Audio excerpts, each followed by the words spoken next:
Selamat datang di Negeri Konokai. Kembali bersama saya di Kuncoro. Saya adalah kakak pembina untuk generasi milenial dan generasi zilenial di Negeri Konokai.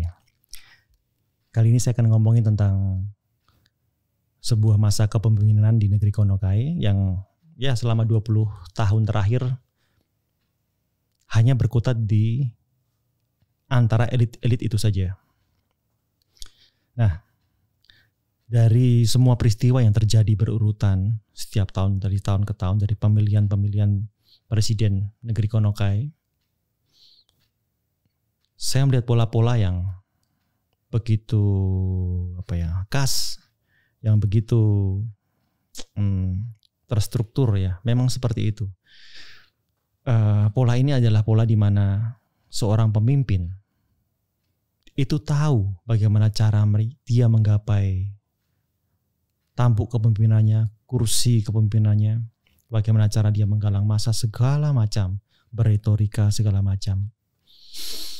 Sampai akhirnya dia menjadi seorang pemimpin nasional di Negeri Konokai. Tetapi sayangnya, mereka tidak tahu kapan mereka harus berhenti, meletakkan tongkat estafet dan memberikan kepada generasi selanjutnya untuk melanjutkan kepemimpinannya dan menjadi generasi yang menjawab tantangan pada zaman dan generasinya sendiri. Alih-alih melakukan itu, generasi-generasi tua ini selalu saja membangun benteng-benteng, baik melalui perpu, melalui threshold, melalui lobby-lobby politik,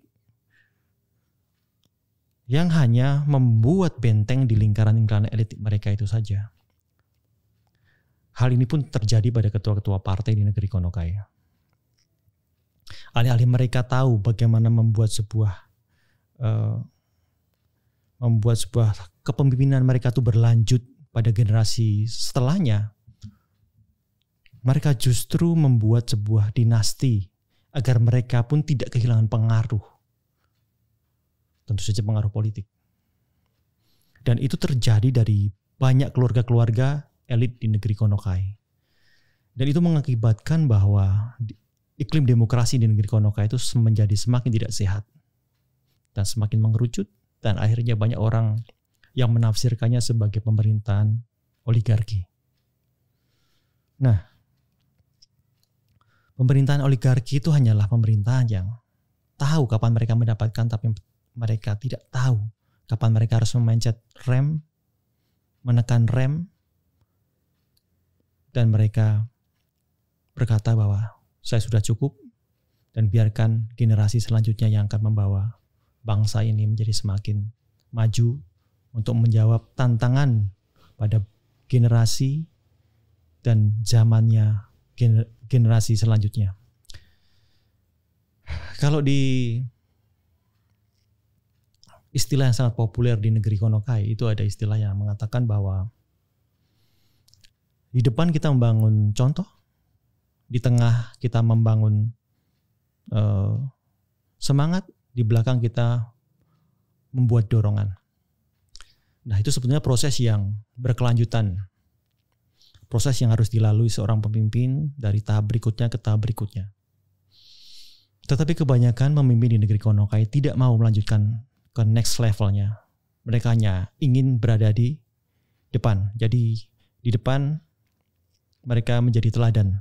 Setelah mereka menjadi teladan, mereka karena begitu nyaman, akhirnya mereka membangun kekuasaan. Dan kekuasaan itu alih-alih teruskan kepada generasi yang selanjutnya, akan mereka limpahkan kepada keluarganya sendiri yang menjadi politik dinasti. Entah anaknya tersebut siap atau tidak, keluarganya itu siap atau tidak, mereka berupaya sebagaimana mungkin agar mereka tidak kehilangan pengaruh dengan melibatkan anggota keluarganya dalam sistem politik dan sistem pemerintahan. Nah, itulah yang terjadi. Sebijaknya mereka tuh harus mencoba untuk merenungi dan kemudian berlanjut pada level berikutnya. Ketika mereka sudah ada di depan membangun teladan, mereka harusnya kemudian akan berada di tengah. Entah sebagai oposisi, entah sebagai pengkritisi atau mungkin sebagai kolaborator bagi pemerintah selanjutnya, mereka membangun semangat. Dan next level, mereka ada di belakang sebagai guru bangsa. Tapi sekali lagi alih-alih terhadap ungkapan itu, mereka justru ingin selalu berada di depan dan membangun kekuasaan sampai batas waktu yang mereka tidak akan tahu. Itulah sebuah peristiwa dan sebuah masalah yang ada di negeri Konokai, di mana orang tahu kapan mendapatkan, tapi tidak pernah tahu dan tidak pernah mau tahu kapan saatnya mereka harus merelakan, melepaskan, dan memberikan tongkat estafet kepada generasi selanjutnya. Saya Adi Kunchoro dari negeri Konokai. Generasi milenial, generasi zilenial, bersatulah. Mari kita putihkan negara Konokai di 2024.